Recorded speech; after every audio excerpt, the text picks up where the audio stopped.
AutoCAD 2006 এ আমরা যে কাজটি যে পার্থক্যগুলি আমরা দেখব 2004 এ আমরা যখন কমান্ড লাইনে কোনো কমান্ড লিখতে চাই তখন আমরা দেখতাম যে কমান্ড লাইনে লেখা উঠতো তারপর সিলেক্ট অবজেক্ট বা অন্যান্য ইনফরমেশন দেওয়া যেত কিন্তু 2006 এ তার উল্টো ঘটনা এখানে ঘটবে। আপনারা দেখুন আমরা যখন কমান্ড লাইনে যখন আমরা লাইন লিখতে যাব LINE দেখছেন পার্থক্য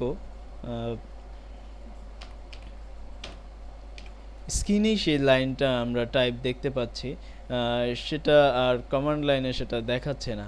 আমরা এন্টার ক্লিক করলে এবং সেখানে আরেকটি মজার ব্যাপার হচ্ছে স্পেসিফাই দ্য ফার্স্ট পয়েন্ট। আপনাকে সারাক্ষণ এখন স্ক্রিনেই তাকিয়ে থাকতে হবে, এখন আর কমান্ড লাইনে কষ্ট করে আপনাকে যেতে হবে না। এবং আরেকটি মজার ব্যাপার হচ্ছে যে আপনার পয়েন্টারটি এখন কোন পর্যায়ে আছে সেটাও সে শো করবে, সেটাও আপনাকে আর কষ্ট করে নিচের দিকে তাকাতে হবে না। এই কাজগুলি অনায়াসে 2006 আপনাকে খুব সহজ করে দিচ্ছে। আমরা যখন একটা প্রান্ততে সিলেক্ট করব ফার্স্ট পয়েন্ট তখন আমরা স্বাভাবিক নিয়মে 2004 এর মতোই লাইনগুলি তৈরি করব। এই হচ্ছে আমাদের 2006 এর ব্যাপার।